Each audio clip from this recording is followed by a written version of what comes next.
On this spiritual talk show, we talk about everything from self-love and creating your own reality to quantum physics and what your soul wants you to know. I'm your host, Ed Langan. I am a psychic channel for the Ascended Ones, the guides. I am a master mindset coach, a law of attraction expert, and a spiritual teacher. Other than that, I am just a regular dude, whatever that might be. In this episode, my special guest is Britt Kreitman, the well-balanced witch. I'm going to interview Britt, and we're going to talk about how she balances the material world and the spiritual world. In the second part of the show, I'm going to bring in the guides and answer questions for you, so you can send in questions ahead of time, and I'll go over that when we get closer to that. Just remember, the more powerful and more focused the question, the more powerful and more focused the answer. And you can send me messages ahead of time if you have questions ahead of time. And Cindy is here already. Hi, Cindy. How are you? Hope all is well out where you are. Rob is here. Hey, Rob, how are you? Ann Donahue is here. Hi, Ann. How are you? Nice to see you. Glad you're here. Thank you for everybody who's liking and sharing all our videos and all our shows on Star Nations, including mine. We really appreciate that. And what you're doing is you're helping people who are seeking this information to be able to find it. Star Nations is a wonderful spiritual reference for lots of different shows, lots of different information. Today on Thursday, I know Maureen Mann has her show tonight at 7 o'clock, and I believe Polly Joe's show is also on at 8 o'clock after that, both Eastern time. There's lots of wonderful, wonderful shows on Star Nations. If you haven't checked them out, you should check them out. So from all of us at Star Nations, thank you very much for that. We appreciate it. And just turning the page here. Oh, okay, good. Today is December 10th, so the magazine is published. There is the cover with the beautiful mushroom on it, and there's information about Hanukkah and about Christmas and all the holidays. So, and this is issue number 91. So check that out. We'll put the information in the comments there, so you guys can subscribe to the magazine if you'd like to. And this is our December show, so this is the holiday edition. So I have my red holiday shirt on, so good. And Nathan is there. Hello, Nathan. How are you? Glad you're here. While we're waiting for more people to join, I just want to remind everybody that once a month we do a meditation and prayer, and Marge has the information up on the screen there. Marge is here as per usual, flying the plane. And the next meditation and prayer is going to be on Monday, December 28th at 7 p.m. Eastern Standard Time. And what we ask you to do is we ask you to either pray or meditate on peace, love, harmony, and healing for 10 minutes from 7 till 7:10 Eastern Time, and whatever appropriate time for you. And if you can't join us right then, remember the time is not linear as we move into the higher dimensions, the fourth and fifth dimension. So if you can meditate the day before or the day of or the day after, and you set the intention that your energy joins ours, it will. So that way we can all add to that and send that positive wave of energy out into the world. Good. So with that, I would like to welcome our guest, Britt Kreitman. Marge is going to bring her up in a second. And if you guys want to say hello to Marge in the comments, she will see them. And we'll have Britt here in a second, and then I will read. There she is. Hi, Britt. How are you? Hey, Ed. How you doing? Good. Welcome. Welcome. We're excited that you're here. It's going to be fun. It's going to be fun. And our friend Pauline from the other side of the pond is there. Hello, Pauline. How are you? So you can see the comments off to your side. Those are the people, and if you see people you know and like to say hello to, that would be great. Cool. I am going to read your bio, and this is taken from your website. And from an early age, I felt different. It took me many years to be proud of the uniqueness and to learn how to balance the two halves of myself. I've always felt a struggle between the everyday world and the world of mysticism. My heart has been drawn to the world that you cannot explain, the world you need to believe in, to make it come alive. And I am grateful that I was raised in a predominantly pagan Wiccan household, which exposed me to that world as often as possible. I wake up each day and carry on like anyone would, but before I begin my day and before I go to sleep at night, I make a point to stop for a minute and acknowledge that there is something else at work around me, something that I can only call magic. I have a thirst for knowledge. I seek experiences and kindred spirits who walk the same path, as well as those who simply wish to learn more about it or to contribute something meaningful to it. And this, again, is from her website. This site and its perfect purpose is to bring me closer to what I believe has been my calling in this world, to help others in any way I can, especially in such ways that I'm uniquely suited to do.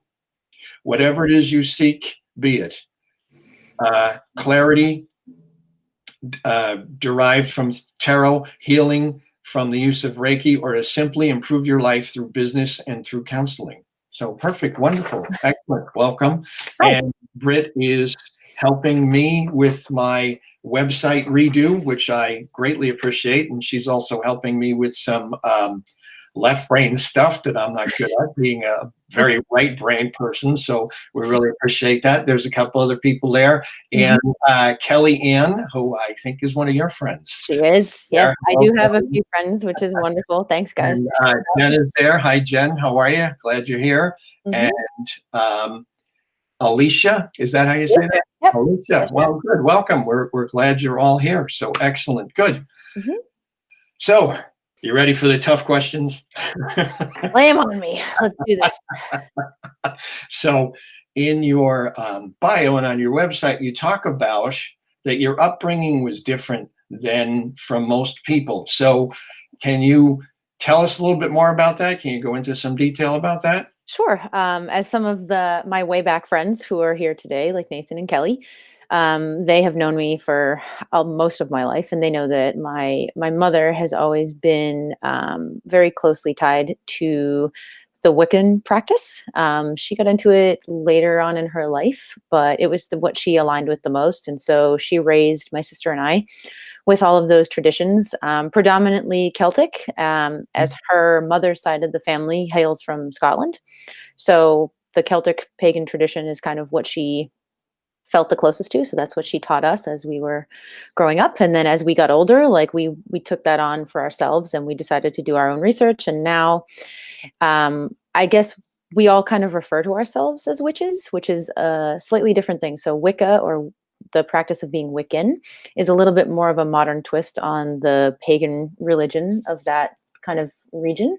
But being a witch, it's more of a noun. Being a witch is a practitioner, someone who actually practices things like magic, and you have a deep respect and reverence for the natural world and things like that. And so because of that, you get a little ostracized when you're really young and people don't really understand what that means. But as you get older and people start to gain maturity and more experience, they actually come back around to you and they appreciate it very much. And a lot of times they end up seeking your help when the real world does not help them as much as they hope it will. So it made me much more cultured when I was young. But, you know, when you're a kid, that's a little tough. But as you get older, you really start to deeply appreciate it. So. Okay, we're gonna talk more about that in a minute, but I want to define a little bit more of this. So my psychic ability and also comes from the Celtic side. I have a Scottish grandmother who used to read tea leaves, so my psychic ability comes down through my father's side, through the Irish Scottish side, and I don't know a lot about Wiccan and about paganism. So is that the same as the Druids, or is that? Yes. So if you go back into kind of like some of the mythology, so there's a lot. So the Celtic cultures were predominantly a matrilineal society, which means that your lineage was passed down through your mother's family. And then because of that kind of appreciation for the feminine side of life, there's they had a lot of emphasis on the goddess, and then her consort is the god. And there's a whole lot of like wheel of the year type of holidays and celebrations that go along with all of those things. Okay. I'm gonna For stop you right women, there. What does that mean? what, the wheel of the year? Yes. So the Wheel of the Year is the reference to all of the holidays that occur throughout the pagan calendar. So there are four high holidays, and then there are four what they call esbits, which is the seasonal changes. So like the solstices, the equinoxes, and then there are four other holidays that represent other important days of the year. And a long time ago, that had a lot to do with the natural world and living with it, like the harvests, when things would get cold again. And they attach a lot of history and mythology to these things by personifying them as male and female, god and goddess, like all that type of stuff. Interesting. And so it's basically based on sort of circadian rhythms. It's based on the natural world. Right, pretty much. Yeah. And like people back then were a lot more in tune with that because they had to be in order to survive. Right. And it also just like it helps to explain things that nowadays you can explain by science a lot of times. Right. But I also believe that you can still be a scientist and also be a spiritualist. You don't have to choose one or the other because ultimately it's all kind of the same thing anyways. It is. Oh, absolutely. Yeah. Spirit and science is the same. Yeah. But in the Celtic tradition, priestesses were women that were initiated into the faith of the goddess. Druids were men that were taught in a similar fashion. So they were basically like the male, traditionally they were the male counterpart of the priestesses. That would be the idea. Ah, okay. And the goddess that I know from over there is Bridget. Bridget, she has a couple other names, Sardwen, but she is known as the triple goddess. So 3 is a magical number throughout most pagan faiths. And the idea of the triple goddess is the concept of like a life stage. So there's the maiden, the mother, and the crone. When they refer to the triple goddess, that's mostly what they're talking about, is the conceptualization of how you progress along your life path and the differences between those phases of your life. And there is a patron goddess for each segment of that. Oh, interesting. Okay, that's fascinating. That's fascinating. So now I want to get back to growing up. Yes. And being perceived as different. Were you bullied, or was it? Oh yeah. Well, sorry about that. No, hey, you know what? You learn a lot. Yeah. It's mostly just because when you are very young and the household that you live in, like you don't necessarily understand that other people live completely differently from you. Right. Like my grandparents, some of my grandparents did expose me to Christianity. Like I went to church with them, I would do other things and I would learn from it, but it didn't feel quite as right as what we practiced at home. So that's why it's the difference when you're young, like all you want to do is fit in, which is the tough part. But as you start to get a little bit older, you realize that not fitting in isn't necessarily a bad thing. So. Yeah, no, our world is based on abundance and diversity, and trying to eliminate that eliminates the basic energy of the universe. So it's not going to happen. Not going to happen. So, all right, that's interesting. Now, you said that witch is a noun. So I want to. It's about being a witch, and so do you want to talk a little bit more about that? Sure. So. I mean, there's always like the folklore kind of tales about witches and they, commune with the devil and all that other crap. And it's just crap, really. Like, it's just crap. Yeah. I mean, back in the day, if you could read and do math, you were a witch. So it's like, no. Being a witch means that you, at least, so I'll explain what I feel the reason I describe myself as a witch, because everybody's definition is very different for themselves. Sure. The reason that I refer to myself as a witch is because it comes with that kind of pagan upbringing, that tradition, the concept of utilizing the world around you to bring things into your life, or in some cases, make things exit from your life. And I feel like being a witch comes with wisdom.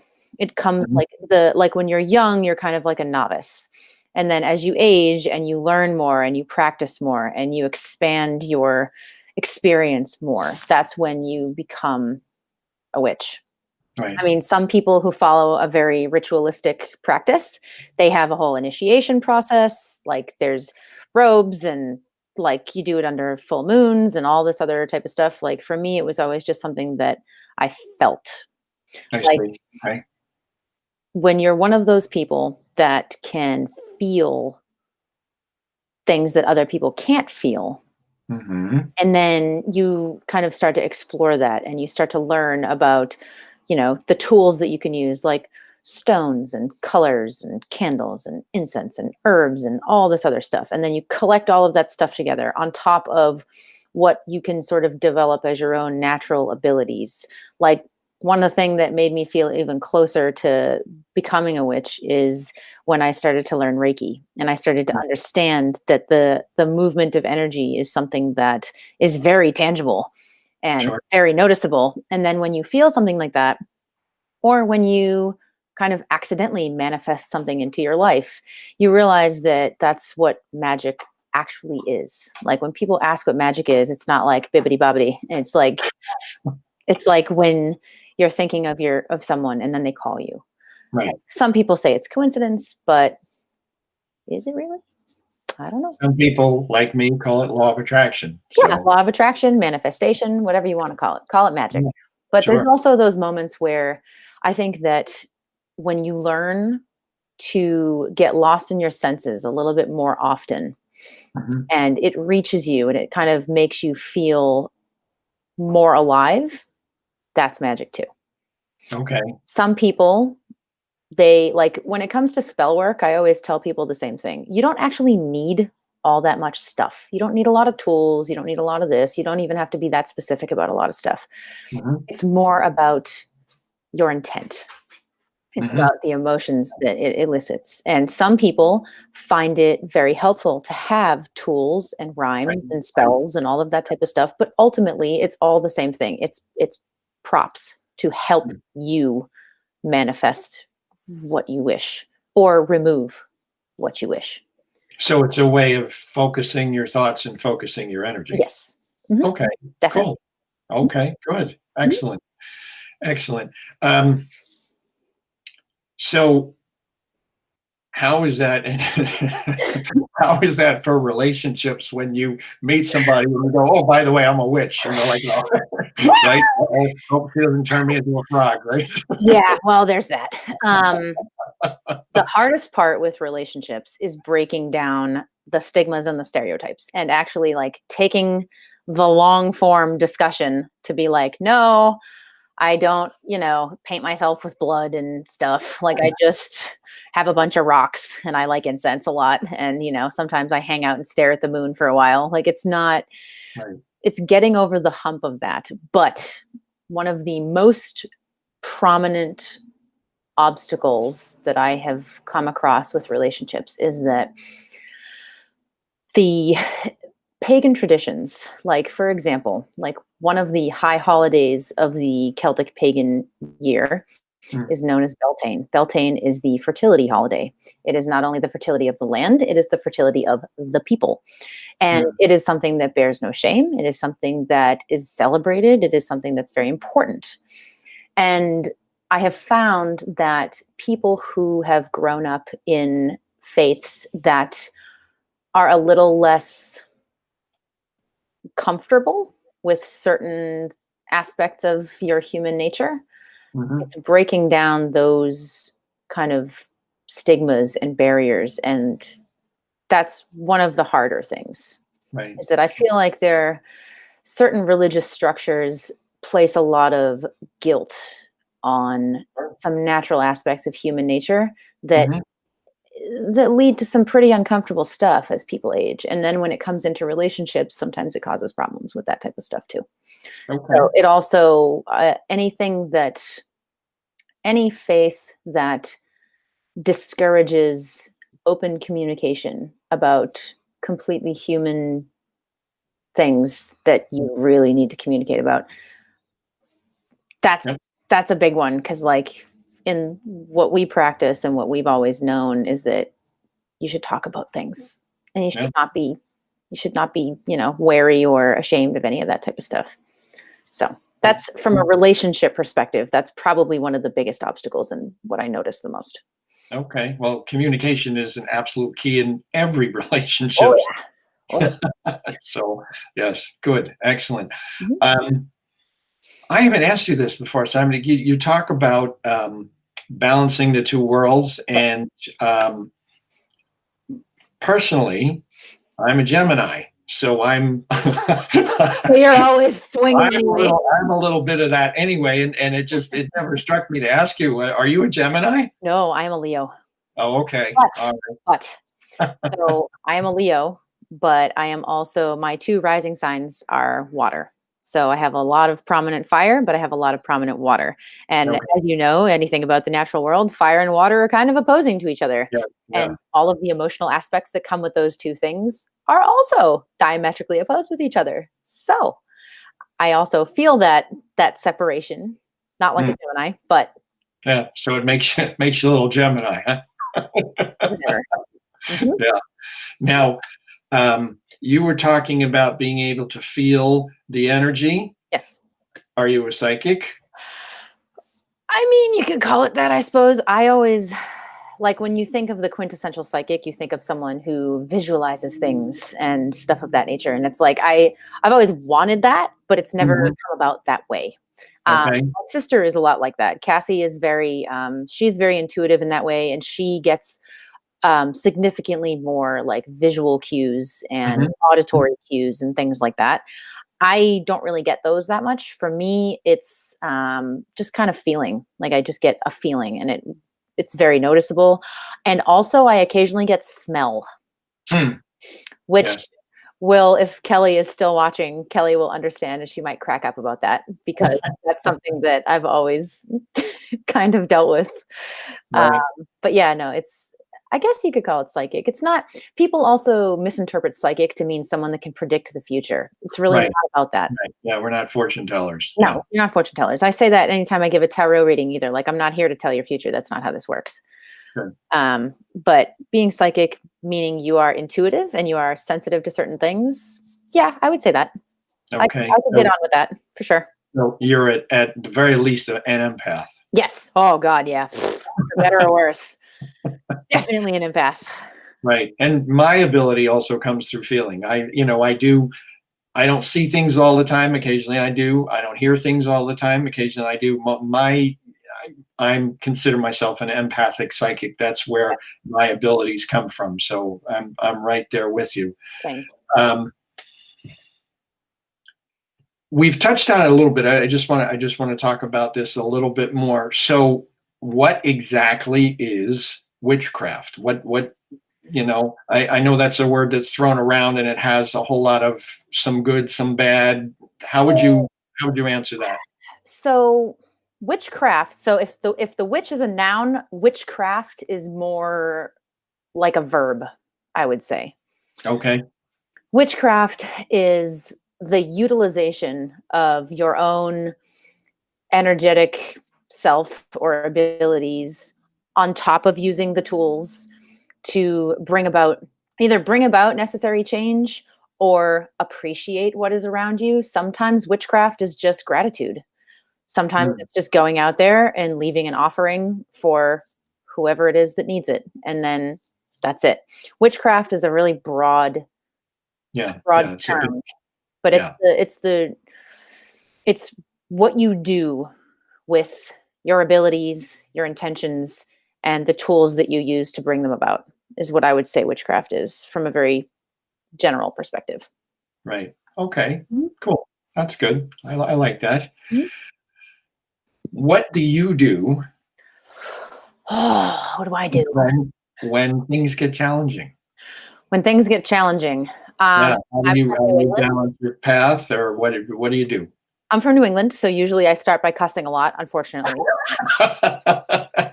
And you're showing great restraint on the show today. I appreciate that. Not easy. Um, no, when things get challenging, and I've always kind of done this, is so one thing that I've always done, which might be a little weird. I've always had a very strong alignment with a a maternal and a paternal kind of energy. And I talk to them Mm-hmm. on my own sometimes, mother, father, however you want to say it. Any Sure. guys that happen to be attached to me, great. And it's just like, I need help. I need help with this. I need you to help me, whatever it is. The other thing that I usually do is I stop, if I can. I stop, put some headphones in, zen for a while, try to realign. Because usually what brings up most of my challenges is myself, but also just like my own brain, the gears turning, all that stuff is where most of my challenges come from, is taking on too much, feeling overwhelmed, or when, like, just a bunch of bad stuff happens to come down the pipeline and you just have to deal with it. Mm-hmm. You rely on your inherent belief that this is supposed to teach me something and I need to stop being salty about it and try to figure it out. I have my loyal little furry familiar who always makes me feel better and who always helps me relax, and he's the best. Mm-hmm. And then I have my kind of I have my people, I have my community, I have the people that I love that I reach out to when I'm freaking out and I need help. And that's what you need. And sometimes your divine help comes in the form of everyday people that are around you. Like, it's not Sure. necessarily like some sign from above that's going to come down and strike you right in front. It's just people that happen to call you who you haven't heard from in a long time that will put you in a good mood. Or like, I have one friend who, she is on point almost every time when I'm having a moment. She texts me or she calls me. To me, that is another example of magic, is when Mm-hmm. help comes when you really need it, I think. Right. So When you're asking for it, sure. mm, And that's very much in line with what I teach about, when you get out of balance, the first thing you need to do is get yourself back into balance. So that's because the famous quote from Albert Einstein, you can't fix a problem from the same energy that created the problem. So if you continue to correct. roll and roll and roll in the problem, you're not going to solve it. So the fact that you stop and get back into alignment, whether you meditate or walk the dog or call a friend or whatever, it's perfect. That's wonderful. That's great advice for everybody who's listening. So thank you for that. I appreciate that.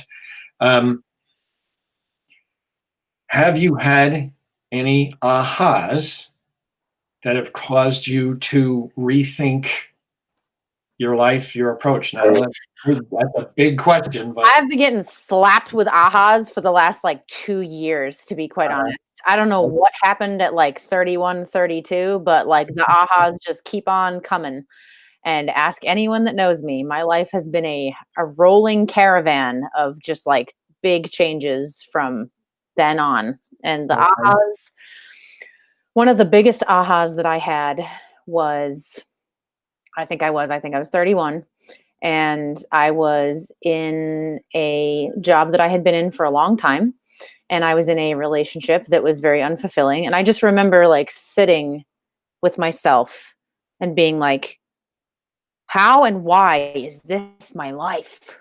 How Hmm. and why is this my life? I am so friggin' unhappy all the time. What am I gonna do? And once again, it took a conversation with a friend, and it took like just the right amount of discomfort in my own skin, in my own life, and the Right. right amount of frustration, which manifests into like useful anger, being the key word there. And that's when I started making the changes. I just started like making these like scary judgment calls that kept snowballing into bigger and better things over and over and over again. And I mean, there was some downswings, but overall, like, sometimes you have that moment where you're sitting there with yourself and you're like, I am not happy so much more often than I am happy. Mm. And then some people can push that aside and they kind of just deal with it for longer. But Right. sometimes you just get to a point where you're like, nope, can't do it. Can't do it anymore. Anything is better than this. I will do anything to get this to change.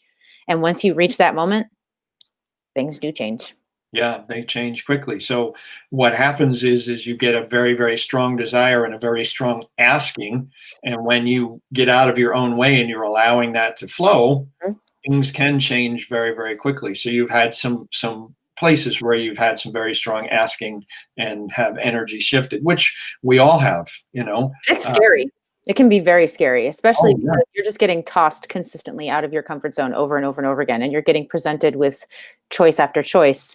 And if you keep making the choices that you know will make you happy, even if they are the more difficult choice right, that right, requires more legwork, right. it will pay off. Keep Mm, doing it. Just keep doing it. Even if it scares the crap out of you, just keep doing it. right, right. Well, everything you want is outside of your comfort zone. On the other side of fear. Yes, and we talk about you have to. Where's my hand? You have to open your hand. You have to let it go, and it's scary to let it go. But Oh yeah. that's definitely part of it, and that's why um, our world appears to challenge us Mhm. to get us to, because we are asking, we are flowing that energy. We're just sort of in our own way, so that gets us out of our own way. So Yeah. that's good. Um, is there anything that you are currently working on Oh that yes. you? Oh, okay, good. So Oh tell yeah. us about that. Um, Besides making my website beautiful. yes. So I have, well, right now I have just sort of a conglomeration of kind of side hustles going on. So I have the consulting business as well, which includes things like web design and business organization Mhm. for people that may not necessarily know where to start.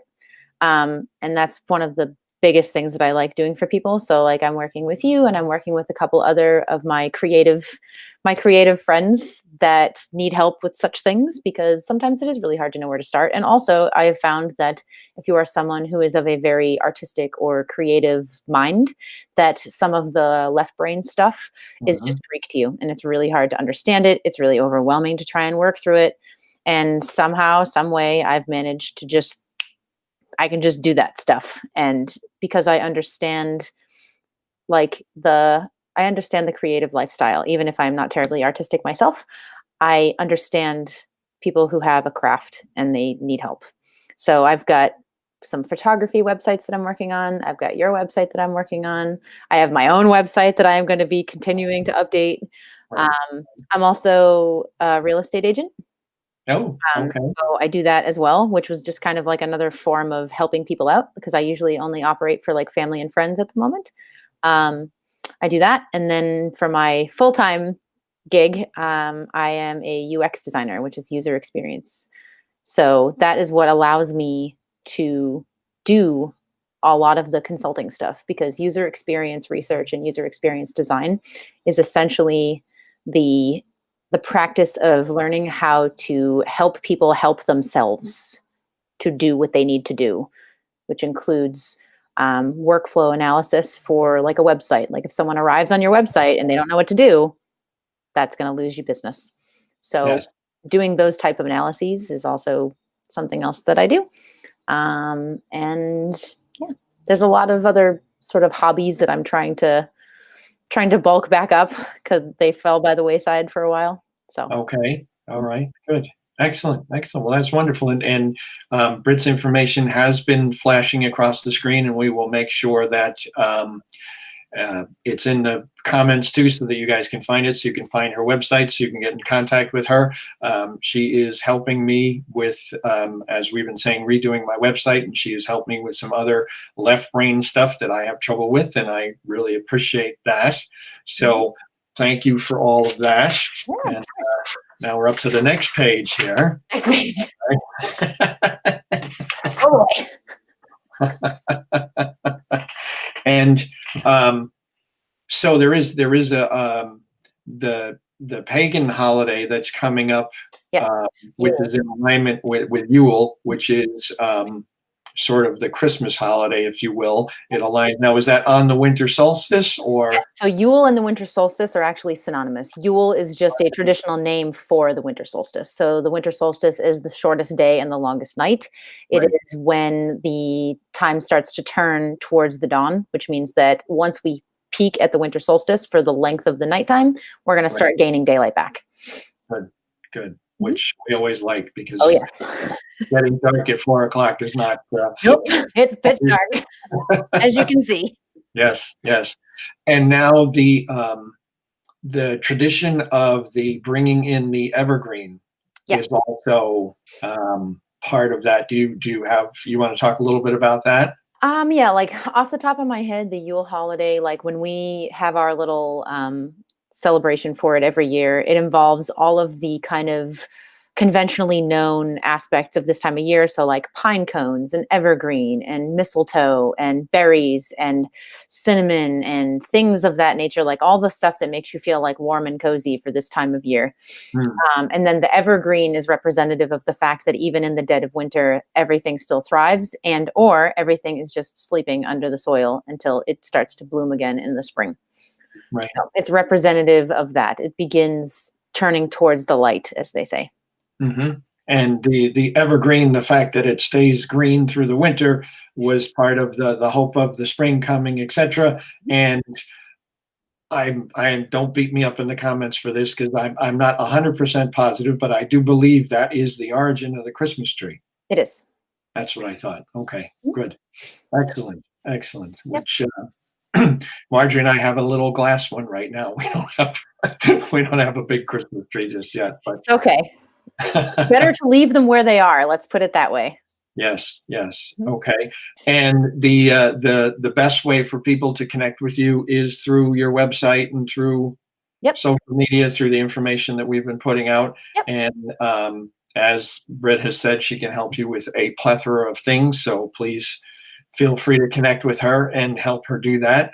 And we are going to open it up for questions in a couple of minutes, the guides, if anybody has any questions. But before we do that, I just want to make sure, did we miss anything? Was there anything in your message or anything that you wanted to talk about that we didn't share or anything? Do you feel that we covered it well, or is there a little bit more?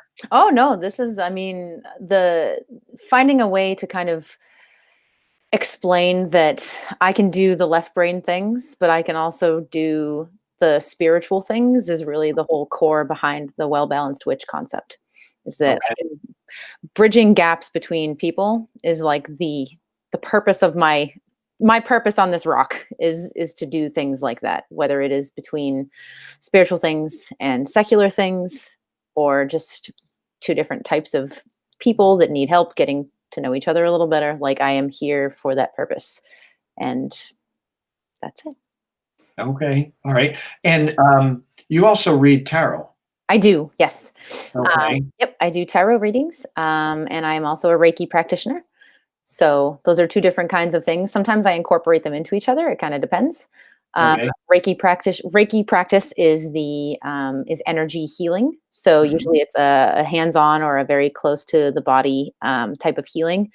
It's kind of non-specific. It depends on the person and it depends on what they need, and I can explain it more in detail if anyone wants to ask. Oops. And I think Britt jumped out for a second. I'm sure she will be right back in. She'll just reconnect and come back in. The internet dropped for a second.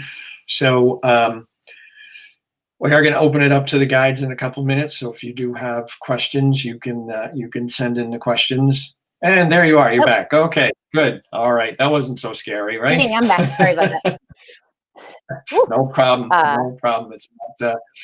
So I wanted to talk a little bit more with you. You started learning about reading tarot when you were very young. Oh, and she bounced out again. All right. Hopefully she will be right back, and we'll ask her a little bit more about the tarot. In the meantime,